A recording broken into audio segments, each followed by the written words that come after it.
আগামী বছরের বিশ্ব ইজতেমা হবে নির্বাচনের পর।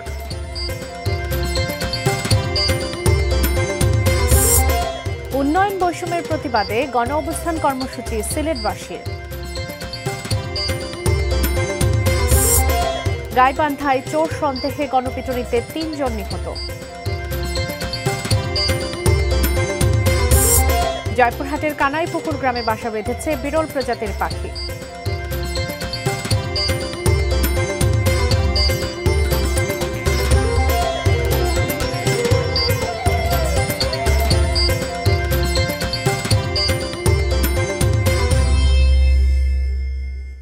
দেখছেন এটিএন নিউজ। দেশের খবরে সবাইকে স্বাগত জানাচ্ছি আমি বাবরি ইয়াসমিন। এতক্ষণ নাসির সিনট্যাক্স অ্যালুমিনিয়ামের সৌজন্যে শিরোনামগুলো শুনছিলেন।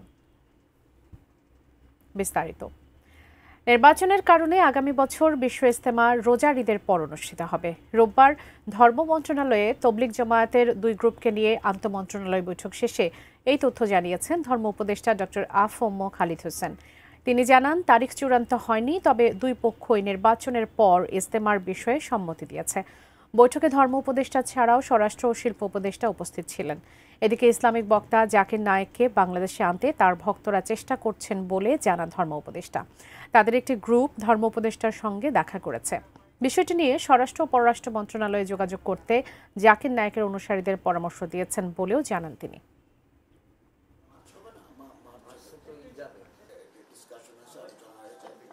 সময় ঠিক নাই, তবে নির্বাচনের আগে হচ্ছে না।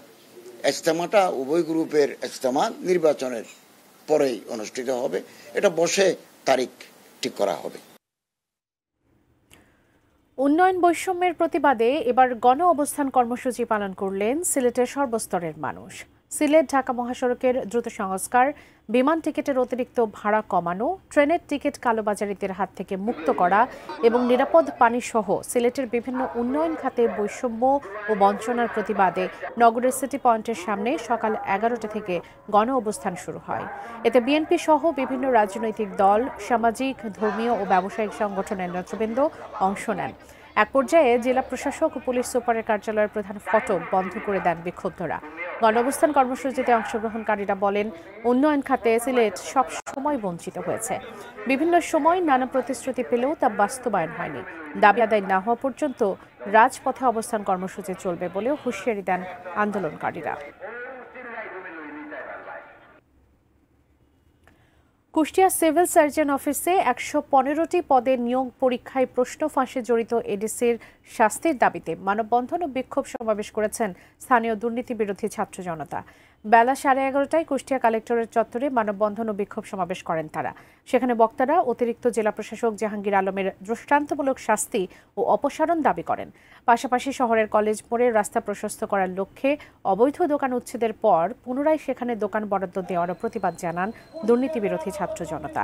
এছাড়া সম্প্রতি সমাপ্ত বাউল সম্রাট ফকির লালন শাহের তিরোধান দিবসের উৎসবে খাস কালেকশনের নামে চাঁদাবাজিরও নিন্দা ও প্রতিবাদ জানান তারা।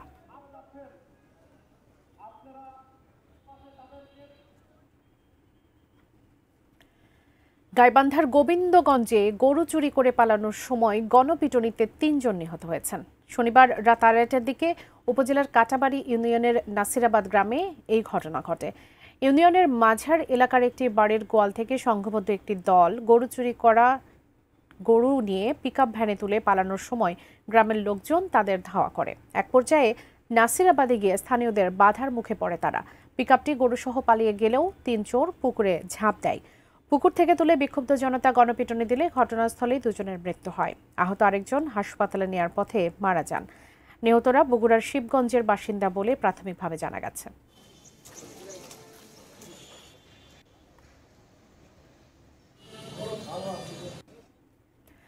সময় হলো একটা বিরতি নেবে, আর ফিরে এসে আরো যা থাকছে।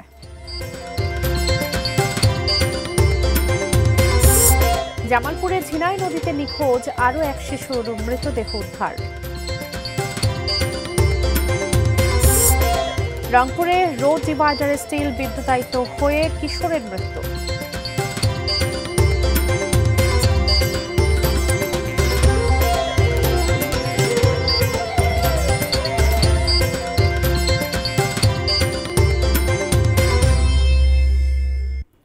স্বাগত আরেকবার, দেখছেন দেশের খবর। জামালপুরে ঝিনাই নদীতে নিখোঁজ আরও এক শিশুর মৃতদেহ পাওয়া গেছে। এ নিয়ে নিখোঁজ 5 শিশুর সকলে মৃত অবস্থায় উদ্ধার করা হলো। সকালে চরহরিপুর এলাকায় নিখোঁজ শিশু বৈশাখীর মরদেহ ভেসে ওঠে। সে চর ভাটিয়ানি গ্রামের কৃষক হোসেন মিয়ার মেয়ে। গত শুক্রবার বিকেলে স্থানীয় একটি স্কুল মাঠে ফুটবল খেলা শেষে ঝিনাই নদীর চর ভাটিয়ানি আমতলা এলাকায় গোসল করতে নেমে নিখোঁজ হয় 5 শিশু। ফায়ার সার্ভিসের ডুবুরি দল শুক্র ও শনিবার অভিযান চালিয়ে 4 জনের মৃতদেহ উদ্ধার করলেও নিখোঁজ ছিল বৈশাখী।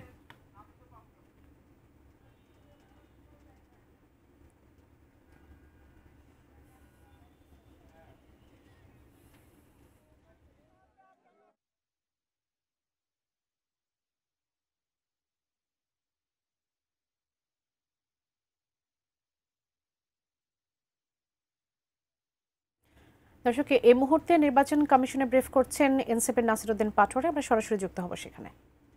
পজিটিভলি নিয়েছি এবং তাদেরকে আমরা আহ্বান জানিয়েছি যে দ্রুত গতিতে যাতে এনসিপির যে নিবন্ধন প্রক্রিয়া এটা সম্পূর্ণ করে আমরা যাতে আমাদের মাঠে প্রতীক নিয়ে যেতে পারি সেই বিষয়ে সুরাহা সমাধানের করার জন্য। এবং আগামীতে ইনশাল্লাহ ধানের শীষ এবং সাপলাকলির হাড্ডাহাড্ডি লড়াই হবে সেটা, এবং সেখানে আপনারা দেখেছেন যে ধানের শীষ এবং কলি দুইটার মধ্যে ইনশাল্লাহ হাড্ডাহাড্ডি লড়াই হবে। এবং বাংলাদেশকে যে বহুদলীয় গণতন্ত্র থেকে বের করে যেটা 72 সালে পরে হয়েছিল, বাকশাল কায়েম করা হয়েছিল, বর্তমানে বহুদলীয় গণতন্ত্রের বিপরীতে গিয়ে বাংলাদেশে একটি দল একদলীয় গণতন্ত্রের নামে একদলীয় শাসন ব্যবস্থা করার প্রচেষ্টা চালাচ্ছে। এবং সেই প্রচেষ্টার অংশ হিসাবে তারা ইতিমধ্যেই বিভিন্ন দলকে নিজেদের প্রতীক বিক্রি করার জন্য, নমিনেশন বাণিজ্য করার জন্যই তারা ইলেকশন কমিশন সংস্কারের নীতিমালা নিয়ে যে উদ্যোগটা নিয়েছে সে উদ্যোগের বিপরীতে গিয়ে সরকারের সাথে বিভিন্ন নেগোসিয়েশন, বোঝাপড়ার আন্ডারস্ট্যান্ডিংয়ের ভিত্তিতে যাচ্ছে। সেখানে আমরা নির্বাচন কমিশনকে বলছি, নির্বাচন যে কোনো দলের নির্বাচন প্রতীক কোনো নমিনেশন বাণিজ্যের প্রতীক হতে পারে না। কেউ টাকা পয়সা দিয়ে বিভিন্ন দল নিজেদের পকেটস্থ করার জন্য এই ধরনের বাংলাদেশে গণতন্ত্র বিরোধী কাজকর্ম থেকে সরে আসার জন্য যে সংস্কারের একটা কার্যক্রম এসেছে এটাতে স্ট্রিক্ট থাকার জন্য আমরা নির্বাচন কমিশনকে আহ্বান জানিয়েছি। ইতিমধ্যে আপনারা শুনেছেন বিএনপির জনাব সালাউদ্দিন আহমেদ আমাদের আইনমন্ত্রী যিনি রয়েছেন উপদেষ্টা আসিফ নজরুল স্যারকে একটা চিঠি দিয়েছেন। সেখানে ওনাদের গোপন প্রেমের কথা ওনারা বলেছেন যে আপনি আমাকে আশ্বস্ত করেছেন, কিন্তু আপনার আশ্বস্ত পেয়ে আমি চুপ ছিলাম, কিন্তু পরবর্তীতে দেখলাম যে আপনারা হলো বিভিন্ন প্রতীকে সবাই ইলেকশন করতে পারবে এই বিষয়ে মর্মে আমাদের কাছে সংবাদ এসেছে। আপনাদের কাছে সবার এই চিঠি গিয়েছে, আপনারা দেখেছেন। তা আমরা আইন মন্ত্রণালয়ে যিনি রয়েছেন এবং বিভিন্ন রাজনৈতিক দলে যারা ব্যক্তিবর্গ রয়েছেন, আপনাকে রাষ্ট্র হলো নিজেদের গোপন প্রেমের কারখানা বানাবেন না। এই জন্য আমরা তাদের কাছে আহ্বান জানাবো, যেই কাজটা হলো আইন মন্ত্রণালয় থেকে হয়েছে এটা বাংলাদেশে একটা নজিরবিহীন ঘটনা। আমরা প্রধান উপদেষ্টাকে জানাবো যে আপনার উপদেষ্টা মণ্ডলী যারা রয়েছেন তারা যদি বিভিন্ন দলের সাথে এই ধরনের গোপন প্রেম করে থাকে তাহলে বাংলাদেশের গণতন্ত্রের যে যাত্রা সেটা ব্যাহত হবে। গণতন্ত্রের যাত্রার দিকে আমরা আপনাদেরকে আহ্বান জানাবো সুসংহত ওয়েতে সামনে যাওয়ার জন্য। এই বিষয়গুলো আজকে আমাদের মধ্যে আলোচনা হয়েছে। আচ্ছা, আপনারা বিএনপির সাথে দেখা করেছেন, সালাউদ্দিন আহমেদের সাথে বৈঠক করেছেন, আপনাদের কথা অনেকগুলো সোশ্যাল মিডিয়া আসছে যে আপনারা তাদের সাথে জোট করছেন, আবার আপনি বলছেন যে ধানের শীষ এবং শাপলাগলির মধ্যে লড়াই হবে, বিষয়টা আসলে একটু বুঝিয়ে দেন। আমাদের এই পর্যন্ত কেউ বলে নাই যে আমাদের বিএনপির সাথে জোট হবে। আমাদের আহ্বায়ক মহোদয় আজকেও আপনাদের সকালে একটা প্রেস ব্রিফিং ছিল, সেখানে আমরা স্পষ্ট করেছি আমরা এককভাবে নির্বাচনের প্রস্তুতি নিচ্ছি, আমরা 300 আসনেই প্রার্থী দিব। এবং এটাও বলেছি যে ছোট দলগুলা যে একটা সম্ভাবনা, বড় দলগুলা নিজস্ব প্রতীকের আন্ডারে এনে যে কৃষ্টি কালচার বাংলাদেশে আছে এটার মাধ্যমে নতুন কোনো দল সৃষ্টি হওয়ার সম্ভাবনা নষ্ট হয়। এবং আগামীর যে সংসদ হবে সেটাকে একদলীয় অর্থাৎ একটা দল কুক্ষিগত করার জন্য ছোট দলগুলোকে অল্প কিছু টাকা পয়সার বিনিময়ে 2-1টা সিটের নমিনেশন দেওয়ার বদলে তারা নিজেদেরকে পকেটস্থ করার প্রচেষ্টা চালাচ্ছে। ইতিমধ্যে দর্শক, এতক্ষণ নির্বাচন ভবনে সাংবাদিকদের সাথে কথা বলছিলেন এনসিপির নাসিরউদ্দিন পাটোয়ারি। আমরা সরাসরি যুক্ত ছিলাম সেখানে। যাচ্ছি পরের সংবাদে। রংপুর সিটি কর্পোরেশনের সামনে শনিবার দিবাগত রাত 3টার দিকে বিদ্যুতায়িত হয়ে এক কিশোরের মৃত্যু হয়েছে। সিটি কর্পোরেশনের সামনে রোড ডিভাইডারে স্টিল বিদ্যুতায়িত হয়ে এই দুর্ঘটনা ঘটে। নিহত পথচারী কিশোর বিমল রংপুর সিটি কর্পোরেশনের সিগারেট কোম্পানি যোগীপাড়ার বাসিন্দা। প্রত্যক্ষদর্শীরা জানান, রাতে সিটি বাজার থেকে খাবার খেয়ে রাস্তা পার হওয়ার সময় এই দুর্ঘটনা ঘটে।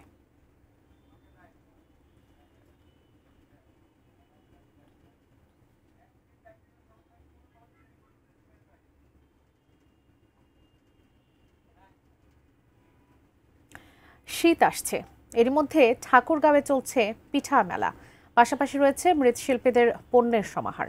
বিস্তারিত জানাতে শহরের ডিসি পর্যটন পার্ক থেকে সরাসরি যুক্ত হচ্ছেন প্রতিনিধি এম এস আহমদ। কি আয়োজন চলছে ঠাকুরগাঁওয়ে, বিস্তারিত জানাবেন। আগমনী উত্তর অঞ্চলের মানুষকে তো শীতের সময় একটু অন্যভাবে নিতে হয়। শীতের দুটা রূপ এই অঞ্চলের মানুষ ভোগ করে। একদিক দিয়ে যেমনি ভাবে তীব্র থেকে তীব্রতর শীত হয়, অন্যদিক দিয়ে পিঠাপুলির আয়োজন কিন্তু এই শীতকে আলাদা একটা স্বাদে অভ্যন্তরীণ বা পরিণত করে। অর্থাৎ শীতের সময় পিঠাপুলির একটা আয়োজনে আলাদা একটা বাড়তি ভালো লাগা এই অঞ্চলের মানুষের কাজ করে। সেই ধারাবাহিকতায় এই শীতের আগমনী উপলক্ষে আজকে জেলা প্রশাসনের আয়োজনে আমার ঠিক পিছনে পিঠা মেলা হচ্ছে। বাহারি রকমের নানা যে পশা সাজিয়ে যারা পিঠা প্রেমী মানুষ রয়েছেন তারা এসেছেন, এছাড়াও যারা শিক্ষার্থীরা রয়েছেন তারাও এবং বিভিন্ন শ্রেণী পেশার মানুষ কিন্তু এসেছেন এখানে পিঠা নেবার জন্য। পাশাপাশি 10 দিনের কর্মশালা ছিল ঠাকুরগাঁয়ে যারা মৃৎশিল্পী রয়েছেন তাদেরকে নিয়ে। তাদের এই 10 দিনের কর্মশালায় তাদের জীবনমান উন্নয়ন করবার লক্ষ্যে নানা ধরনের পণ্য, মৃৎ যে পণ্য সেটি এখানে ইনস্টল করা হয়েছে এবং পাশাপাশি এই পণ্যগুলি এখানে বিক্রয় করা হবে এবং যা অর্থ আয় করা হবে সেগুলো আবার সে সম্প্রদায়ের যারা মানুষ রয়েছেন তাদের কাজে ব্যবহার করা হবে। সব মিলিয়ে এই পিঠা মেলা শীতের দিকে নতুন যে ভালো লাগা, অর্থাৎ এই শীত এসেছে বা নভেম্বর রেঞ্জ শীতের আগমনটা বলে, এরকম যে উৎসাহ উদ্দীপনা, একদিকে শীত অন্যদিকে পিঠা, দুটির মেলবন্ধনে একটা অন্যরকম অনুভূতি কিন্তু এখানে যারা এসেছেন তারা অনুভূতি ব্যক্ত করেছেন। পাবলিক, আপনাকে ধন্যবাদ। দর্শক, ঠাকুরগাঁওয়ের পিঠা মেলার খবর জানছিলাম সহকর্মী এম এস আমাদের কাছ থেকে। এরই মাঝে সময় হয়ে গেছে একটা বিরতি নেবার, ফিরছে একটু পর, সঙ্গে থাকুন।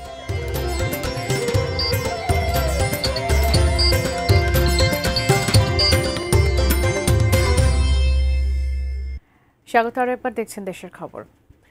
দেশের খবর শেষ করার আগে পাখির গ্রামে আমন্ত্রণ জানিয়ে শেষ করতে চাই। জয়পুরহাটের খেতলালে একটি গ্রামের পুকুর পাড়ের গাছে বাসা বেঁধেছে হাজার হাজার বিরল প্রজাতির শামুকখোল পাখি। প্রতি ভোরে পাখির কিচিরমিচির কোলাহলে ঘুম ভাঙে গ্রামবাসীর। গ্রামটি এরই মধ্যে পরিচিতি পেয়েছে পাখির গ্রাম হিসেবে। জয়পুরহাট প্রতিনিধি রফিকুল ইসলাম রফিকের তথ্য ছবি নিয়ে ডেস্ক রিপোর্ট দেখুন। খেতলাল উপজেলার আলমপুর ইউনিয়নের কানাইপুকুর গ্রাম। এই গ্রামের বাসিন্দা জাহাঙ্গীর আলমের বাড়ির চারপাশে পুকুর সংলগ্ন প্রায় 5 বিঘা জমির উপরে রয়েছে বাঁশঝাড় সহ বিভিন্ন প্রজাতির গাছ। এসব গাছে একটা সময় রাতচরা পাখিরা বাসা বেঁধেছিল।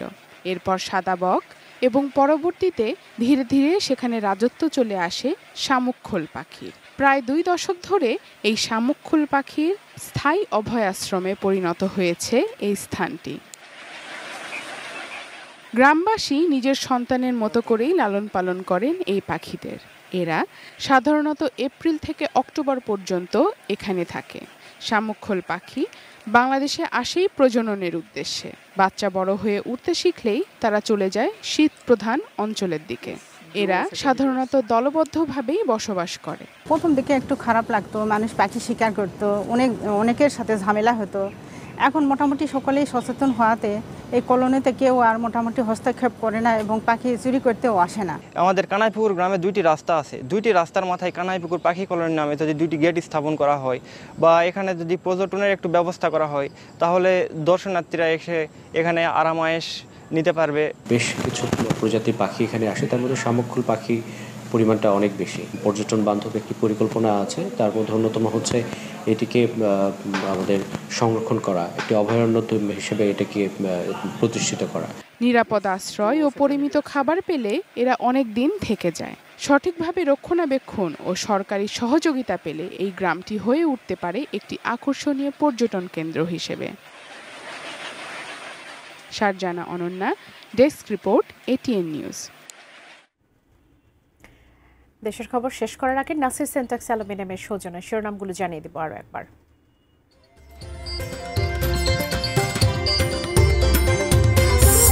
আগামী বছরের বিশ্ব ইজতেমা হবে নির্বাচনের পর।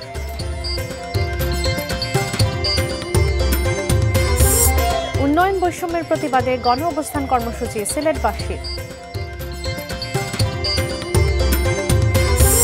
গাইবান্ধায় চোর সন্দেহে গণপিটুনিতে 3 জন নিহত। জয়পুরহাটের কানাইপুকুর গ্রামে বাসা বেঁধেছে বিরল প্রজাতির পাখি। জামালপুরে ঝিনাই নদীতে নিখোঁজ আরও এক শিশুর মৃতদেহ উদ্ধার। রংপুরে রোড ডিভাইডারে স্টিল বিদ্যুতায়িত হয়ে কিশোরের মৃত্যু।